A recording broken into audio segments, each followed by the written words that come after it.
The good, the bad, and the ugly of no fault divorce. Coming up on Here's the Scoop. Here's the Scoop. Welcome back to Here's the Scoop. I'm Nicole, and if you're new here, thanks for joining us. This channel is your go-to for all things retail news and beyond. And if you're a returning viewer, it's great to have you back. Don't forget to smash that like button and hit subscribe to stay updated with our latest content. Now, the scoop is no fault divorce might be coming to an end, and fault divorce might be coming back. The conservatives are saying that they want to bring back fault divorce. So they want to end no fault divorce. So today we're going to do a deep dive into this subject. I've done research for today's video. I've got charts, okay? We're going to play a PBS NewsHour video. I'm going to pause the video intermittently and comment because this is actually deeper than I thought. There's a lot going on here. And I think that you guys are definitely going to learn a lot today. If you're married, you're going to learn a lot. If you're not married yet, you're going to learn about marriage and about divorce. And I think it's going to be very beneficial for you all. So get ready, okay? All right, so let's get started. I'm just going to start playing the video and then I'm going to comment. All right, let's get into it. Right now, couples in all 50 states who want to end their marriage can get what's called a no-fault divorce. Neither side has to prove that the other did something wrong, like committing adultery, abandoning their spouse, or treating them cruelly. But some Republican lawmakers in a handful of red states want to get rid of it. They say it makes divorce too easy, and they say it's unfair to men since it's estimated that 69% of divorces in the United States are initiated by women. Joanna Grossman teaches. All right, so I'm pausing it here, guys, because you might be watching this and you're thinking, how is this unfair to men? He said no fault, she said no fault. But what they're saying is that mostly men, they put forth a lot in a marriage. Usually they will pay for most of the wedding, right? You know how the father of the bride is supposed to pay for the wedding, but that doesn't always happen. Things are not as traditional as they used to be anymore. So what they're saying is that most men put forth more of their money and more of their energy, I guess, into a marriage. And then she can divorce you and say it's no fault. But obviously, that's a lie. There's some kind of fault either on his part or on her part, but they just are deciding to not say it. And in that said divorce, they might end up getting, the woman might end up getting alimony or, child support and all these other things. And the conservatives are basically saying that it's so easy to get divorced because you don't have to have a fault, that the men are getting kind of like the shit end of the stick, kind of. So that's their perspective. And I'm the type of person that likes to give you 360 degrees analysis here. So I'm going to give you the 360 degree viewpoint of no fault divorce from the male and female perspective today. So hold on tight. Family law at Southern Methodist University Dedman School of Law. So, Joanna, what's the history of no-fault divorce? Where did it come from, and why did it come into being? So California was the first state to adopt no fault in 1969 after about 200 years of every state using fault-based divorce. And it came about because California studied it and found. So just keep that in mind. 200 years of fault-based divorce. And in 1969, California looks through the books and says, yeah, that's not working. We're going to do no fault. And she's going to explain why. Something that probably most people in the field already knew, which is that the system didn't work, that fault-based divorces were often involved perjury and fabrication, that people were fleeing their jurisdictions to get divorced, and that it did very little to sort out between good marriages and bad marriages. And what's been the result? What's changed because of it? Basically, what she's saying is that people were lying during fault-based divorce just to get out of the divorce because they couldn't put no fault. So they had to make up a fault. So when no fault was first adopted in California, it then sort of started a revolution. And within 15 years, every single state had either switched completely to a no fault system or added at least one no fault ground. We saw some early effects, one of which was that the system of divorce became less troubled. There were fewer cases of obvious perjury and fabrication, etc. There were people who got out of marriages where they had been stuck. And then we also saw some real impacts on women. The female suicide rate went down dramatically. The female homicide rate by intimate partners went down dramatically, and the rate of domestic violence went down. Those were somewhat unexpected results, but very, very clear impacts of the change. Now, among the critics of no fault divorce is J.D. Vance, who's Mr. Trump's new running mate. So, guys, I got a real fun fact for you. The last state, okay, so like she said, in 1969, California was the first state to enact no fault divorce. The other states followed throughout the 1970s. But the last state, you're never going to guess this. Okay, guys, the last state to enact no fault divorce was New York. New York, the other liberal state. Amazing, right? So New York enacted no fault in 2010. 2010. So they were the last state to adopt no fault divorce, and I would love to know why. I don't know why, but just thought that was an interesting tidbit for you guys. Now, here's what he had to say about this in 2021, and this video is from Vice News. This is one of the great tricks that I think the sexual revolution pulled on the American populace, which is this idea that, like, well, okay, these marriages were fundamentally, they were maybe even violent, but certainly they were unhappy. And so getting rid of them and making it easier for people to shift spouses like they change their underwear, that's going to make people happier in the long term. Shift spouses like they change underwear. What do you say to that? I mean, it's a pretty odd comparison since, of course, most people have at most 2 or 3 spouses in a lifetime and hopefully changing their underwear a little more often than that. Now, the interesting point from that is changing your spouse like you change your underwear. Now, there are people that actually do that. Technically, they have been married many, many times.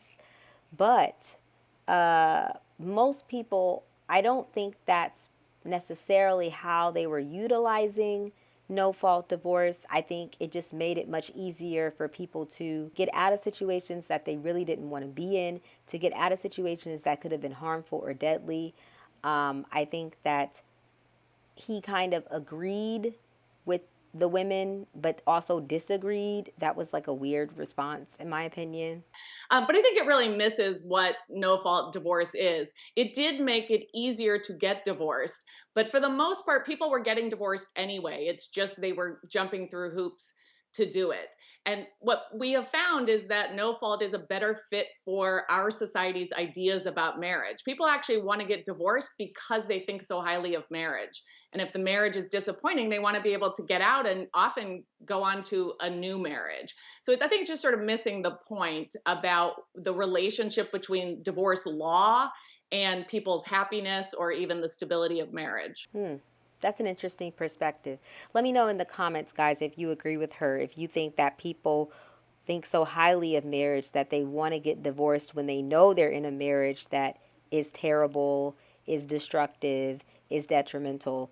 Let me know if you agree with what she said in the comments. What do you make of the argument that no fault divorce deprives men of due process because most divorces are initiated by women?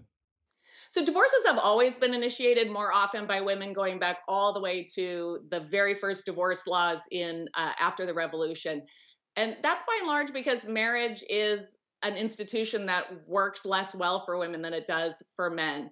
The idea of a due process claim is pretty weak because what they're really saying is that a man has a right to stay married to someone over her objection. There is no recognized support in the law for that kind of a concept. So I think what they're frustrated with is this feeling that maybe women have too much autonomy and too much power, and that changing the divorce laws might be a way to pull that back. But I think there's really very little relation between the two. Why do you think this focus from social conservatives on this now? I think part of it is it gives some good talking points at a very abstract level, right? To suggest that the Republicans are in favor of traditional conservative values. They care about families, they care about children. And so they can use those sorts of claims about this, even though there's, as I have said, there's really not that much relationship. I'm not sure if I agree with that. And let me know in the comments if you agree with that. She's saying that marriage tends to work better for men than it does for women. And I think she's saying that because women usually cook, they clean, they take care of the house, they take care of the kids, there's stability for the man. But the man is also her protector, her provider. The man is also her covering, you know. He's making sure that he's bringing money home, he's paying maybe the majority of the bills, you know, most likely the majority of the bills. So I don't necessarily think I would agree with that personally, but let me know in the comments if you agree with her on that. I also think it's part of the sort of culture wars that are, trying to bring back a more patriarchal society. I think most of the people who have advocated for repealing no fault in the current era are really interested in having men have more control again. You know, I think she's actually a little bit right about that. But I will say, I feel like it's very clear. Like the Democrats are the female party, they represent women, they want more rights for women. And the Republicans seem to come across like the male party, they represent men, want more rights for men. And we don't seem to have a third, absolutely necessary third party that represents everyone, men and women equally. Let me know in the comments if you agree. What would be the effects of getting rid of this, of repealing no fault? Who would be most affected? Who would be affected? I mean, the most obvious effect would be on family courts, right? Which are already backlogged and dealing with high numbers of litigants who don't have lawyers. No fault makes divorce quicker and it makes it cheaper, in addition to what other effects it has. So I want to pause it here because I want to show you guys a chart. So the first chart I'm going to show you is the growing divorce divide. So this is from Stephen Martin, 2004, Growing Evidence for a Divorce Divide, New York Russell Sage Foundation working paper. So as you can see, non-college educated couples are in the light blue and college educated couples are in the dark blue. So this is what they found out. College educated married couples are now about half as likely to divorce as their less educated peers. Half as likely to divorce as their less educated peers. Well-educated spouses who come from intact families who enjoy annual incomes over $60,000 and who conceive their first child in wedlock, as many college-educated couples do, have exceedingly low rates of divorce. So you can see it here on the chart. The people who are getting divorced more are the non-college educated couples. Okay, and you see it going up, up, up. And this is starting back from 1970. So this is to 94, but that number is even higher now. But this is the chart I happen to pull. Now, I want to show you another chart. This is the 144 years of marriage and divorce in the U.S., starting from 1860. Now, remember, no-fault divorce started in 1969 for California, 1970s for most other states except for New York. And you can see in the blue is marriage and in the orange is divorce. So you could see people got married and then they got divorced, and they got married and they got divorced, and they got married, they got divorced. So their marriages were happening quickly and their divorces were happening quickly. And this possibly is because of no fault, because no fault happened after 1969. Okay, now before 1960, as you can see, marriages were happening and divorces were really not happening. The statistics of divorces were very low before 1970, and that was when there was fault divorce. So this is really interesting. So looking at this chart, you would think, wow, well, fault divorce, that makes a whole lot of sense to bring that back, because look at the chart. More people were getting married, less people were getting divorced, right? Because they had to prove fault. They had to prove why they were getting divorced. And that worked out, right? Now, there was a spike in divorces during 1940 and 1950. That was during the war. There was a lot of issues there, so that makes sense. But also, I think times were different. The economy was different. Life was different. Our jobs were different. Society was different. So that also plays a part into why people were not getting divorced. There was a huge social stigma on divorce back then. We're talking about 1860. People getting divorced was an abomination. It was like you were disowned by family, by friends, by everyone. So I want to get into the pros and cons of getting rid of no-fault divorce, okay? So we already know the pros of no-fault divorce are basically it's an easy divorce. You don't have to go through the courts and spend a lot of money, and everything is just split up very easy. Your assets are divided. It's not like a big deal, right? Now, the cons of no fault divorce could be, lack of accountability. Obviously there was a fault, but you're not putting it, right? Impact on children, obviously, you're splitting up the kids. That's never good. Moral and social concerns. Some people believe that the ease of divorcing is just making a mockery of marriage, and also economic disparities. So, in some cases, no fault divorces can lead to economic disparities if one spouse was financially dependent on the other. But there is also no fault alimony. Okay? So, if a woman divorces a man with no fault, she can still get alimony. Now, the pros and cons of ending no fault divorce. So, the pros are accountability, they have to be accountable. Potentially strengthening marriages, that's a strong potentially because this is 2024, this is a whole different America. And the morale of people is very different today. Moral and social stability, as I said, with potentially strengthening marriages, protection for financially dependent spouses. So, proving fault could result in more favorable settlements for the dependent spouse. If you actually prove fault, you can actually get maybe more money, right? If you prove this person abused you or cheated on you or abandoned you. And so you're acknowledging their contributions and sacrifices because you're proving fault. Proving fault might deter couples from pursuing divorce over minor or temporary issues. So, I don't like the way she snores at night, or I don't like the way that he keeps wanting to buy boats, or just miscellaneous things that you really should not divorce over. Frivolous divorces, things that are not important, but people are divorcing anyway. Uh, Maybe they need a counselor, but they don't need a divorce. Situations like that. Now, the cons of ending no fault divorce are increased conflict and emotional stress.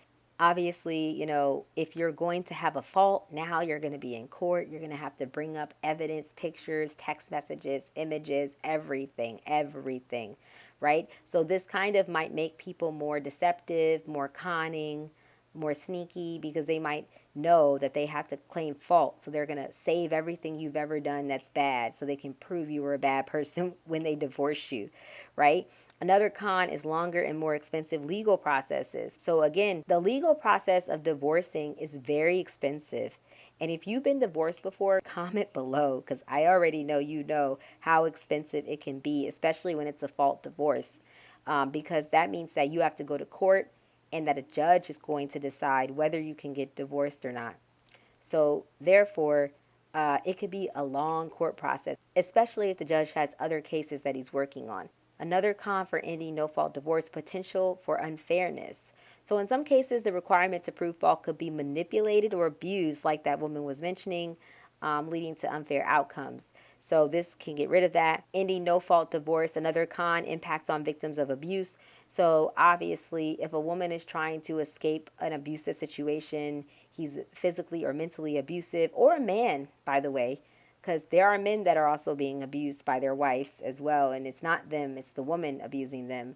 It does happen. So even if the man or the woman are trying to get rid of this person, they can't get rid of them easily if they end no fault divorce. Um, Privacy concerns is the last con. So, fault-based divorces require the public disclosure of intimate and potentially humiliating details about your private life with your husband or wife, which could be damaging to both parties' reputations and emotional well-being. So, for instance, if we have fault divorce, they can usually those records are public. So they could just say, oh, you got divorced. Oh, how many times? And that person can go look up your divorce records and find out exactly why you divorced, know all your business. And that kind of sucks, right?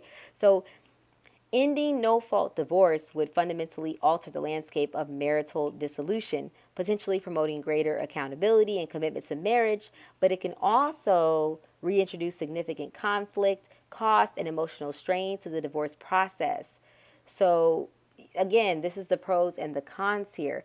But I do want to go back to this chart because I really want to make a strong point of something that I discovered in this chart, the growing divorce divide. So, non college educated couples are getting divorced more frequently than college educated couples.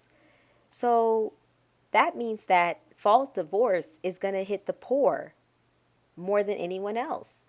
That's basically what that is, right? So, think about this, guys.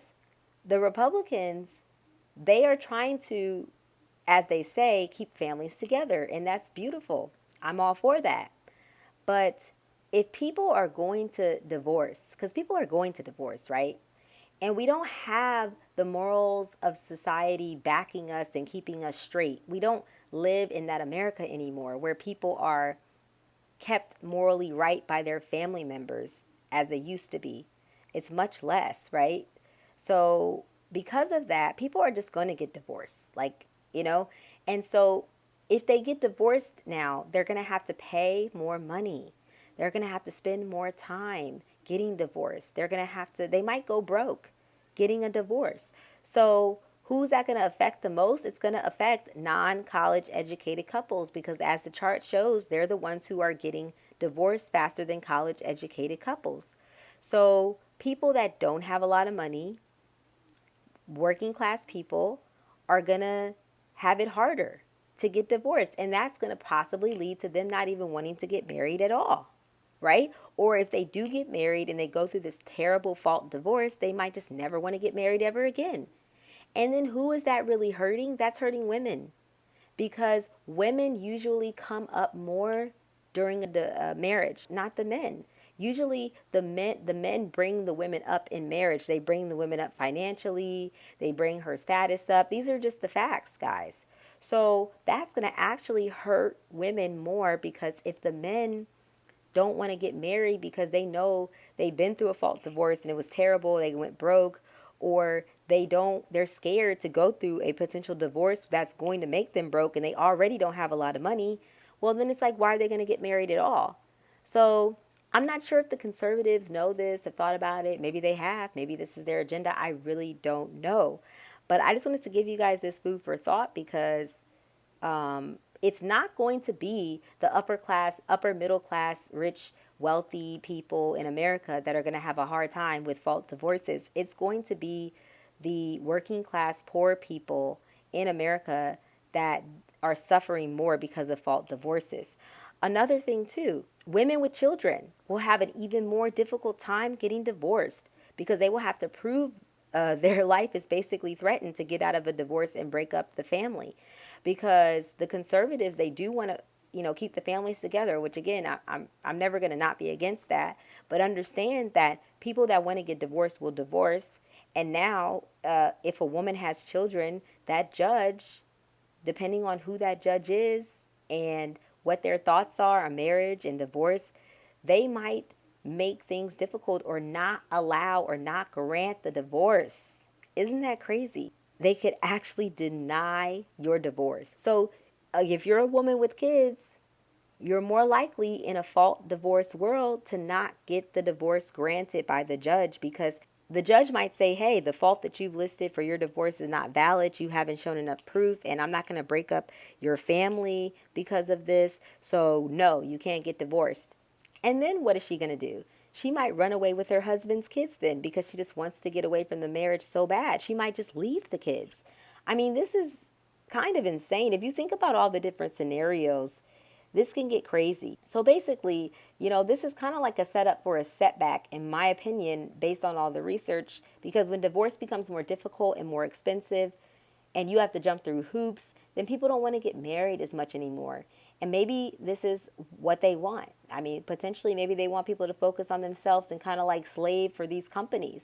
So if you think about this from a 360-degree angle, it's many levels to this. It's lots of layers to this. It's not necessarily like good or bad. There's just a lot to flesh out here. So to me, I think the solution could be get rid of no-fault alimony, meaning women should not get monthly payments from her ex-husband if she's filing no fault. So if you want to get alimony, you need to prove fault, right? We can keep no fault divorce because people are going to get divorced and they get remarried. Approximately 40 to 50% of divorced individuals in the U.S. remarry at some point. So people will get remarried, but they won't necessarily get remarried if we have fault divorce because they might be broke by that time. They might not be able to afford a new husband or wife. So if we keep no fault divorce but get rid of the no fault divorce alimony, then maybe this can be okay. Maybe we can have a balance here, right? But definitely, fault divorce is going to be costly. It's going to be messy. And after being dragged through the courts, I mean, just imagine your divorce might take 2 years, 3 years. Some people's divorces take that long now. Just imagine if you have to prove fault and everybody's bringing evidence and all these documents and text messages and pictures and just a gamut of things that this divorce could be 5 years. Your divorce could drag out for 5 years, 10 years maybe, like because the courts are backed up. You're not the only people getting divorced. Now, I think the Republicans are hoping that you don't get divorced, right? They're hoping that this will keep families together. But it could, but then people could just make up a fault that doesn't exist just to get divorced, right? So like I said, we're not the same America anymore. If people want to get divorced, they will. They'll just if they're on the same page about getting divorced and they don't want to have a fault, somebody's going to take the blame for the fault. It's going to be a fake fault. They're going to make up the whole thing, send fake text messages. They can do all that just to get divorced. Ending no fault does not necessarily mean that people are going to stop getting divorced as much, but people will definitely, I think, stop getting married as much. And so I want you guys to keep that in mind. I think that the Republicans, they just want people to vet better, make sure they're marrying people that they actually know better, they trust, these people are vetted. But we don't necessarily have a vetting society anymore. How many fathers are actively vetting their daughters' boyfriends today? Some women don't even have dads. They don't, they might have an uncle maybe to vet. Maybe they don't. Maybe they have an older brother that can vet their, soon to be husband, but maybe they don't. We don't have the same family setup anymore for vetting. And that's kind of what an ideal situation for fault divorce is like. Okay, we have a society where it's more moral, it's more ethical. We have more, the fathers are in all the homes, right? And they can vet these men that are dating their daughters, but we don't have that. So no fault divorce makes it easy for you to get out of a potential mistake, basically, that you might have entered into. It's not always life threatening, but it could be something that you do need to get out of. But with fault divorce, it will be very hard to get out of it. So to conclude this video, fault divorce would be you have to prove adultery, cruelty, physical or mental abuse, abandonment, maybe your spouse deserted you, they just left, imprisonment, your spouse locked you up, substance abuse, your spouse is a drug addict or an alcoholic, insanity, your spouse is crazy, fraud, your spouse stole money from you or frauded you, sexual misconduct, your spouse is doing unacceptable activities, maybe doing, prostitution or buying prostitutes. So those are examples for common grounds for fault divorce, okay? Proof needs to be required.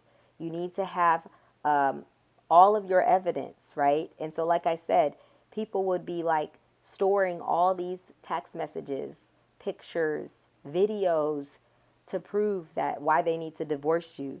So as soon as they start not liking you anymore, they become your enemy and they're still living with you. I mean, that sounds terrible to me. I don't know about you. And then the accused spouse may have defenses available, such as, the accusing spouse forgiving the misconduct or consenting to the misconduct. So again, the person who's defending themselves from saying it's their fault, like, so if the husband says it's the wife's fault, he has to have proof it's the wife's fault. He has to have proof that he was against it, that he was not for it. Marriage is worth trying to hang in there, obviously. It shouldn't be something that you can just easily end, but it also should not leave you broke and destitute, right? So fault divorce grounds vary by jurisdiction, and the requirements for proving fault can be stringent. While fault divorces can address specific grievances and potentially influence settlements, they often involve significant emotional and financial costs. due to the adversarial nature of the proceedings. So men could win more by if the woman has to prove something that's not true, right? And if she can't prove it, then maybe she doesn't get the same amount of alimony. But she could also lie and make things up and create her own. In the tech world that we live in now in 2024, she can just create fake pictures, fake images. She can set them up, right? These things can happen. So it's not necessarily going to stop that from happening. Very interesting topic here, guys. I could just go on and on about this, but let me know in the comments, are you for the ending of no fault divorce or are you against it? Do you think we should bring back fault divorce? We had it for 200 years. Or do you think that no fault divorce has worked? And if you have been married and divorced before, you are the perfect person I'm looking for to comment below because you actually know. You know the difference between a fault divorce versus a no fault divorce because you probably have filed one or the other. So I want to know your comments. What do you think? Did you do a no fault divorce? Was it really easy? Or did you do a fault divorce and was that not hard because you did have fault? You could easily prove it. Do you feel like there is going to be a big difference, that it's going to be a huge damper on people getting married, that this is going to really be a huge blow to women more than anything else, but also to men as well? Because there's also the setups that can happen from this, right? The blowback of the setups happening from this because women might just make things up now. Let me know your comments. It's just a lot, but let me know you guys' comments below. I can't wait to read them. And until next time.